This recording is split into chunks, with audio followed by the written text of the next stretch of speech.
If you have student loans and you're paying them under an income driven repayment plan like IBR, pay as you earn, save, ICR, major changes are happening with the big beautiful bill. And here's what you need to know. First, none of these changes happen instantly.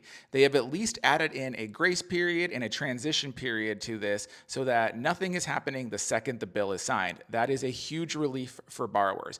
But the big news here is that this bill eliminates ICR, pay, and save altogether.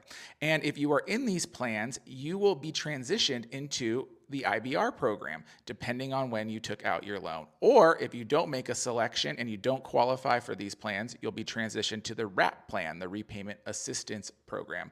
This is a big deal for borrowers because if you're on old IBR or new IBR right now, no changes, you keep going. But if you're in the Save Forbearance, if you're in Pay, if you're in ICR, you're gonna have to make a choice to move into one of these old IBR plans or the Repayment Assistance Plan. The great thing though is that you have between 2026 and 2028 to make that transition. And so it's not instant. You can still ride out the Save Forbearance for a while, and then you can decide what is best for you. Plus, the Department of Education is going to have to make a ton of rules for this, so it's not going to be instant. However, Parent Plus borrowers have a quicker action to take, and let's talk about it. If you have Parent Plus loans, you might need to take action sooner. First off, new Parent Plus borrowers after July 1st, 2026 only get the standard plan. And that is important to remember because if you don't have action right now, you might default into that, and that might not be good for you.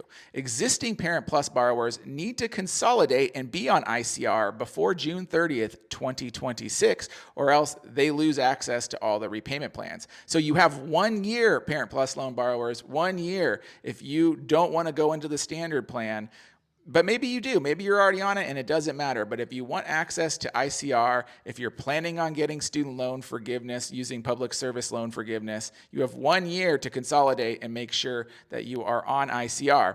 If you've already double consolidated and you're already single consolidated or double consolidated, you're safe right now as long as you're actually on an income contingent repayment plan.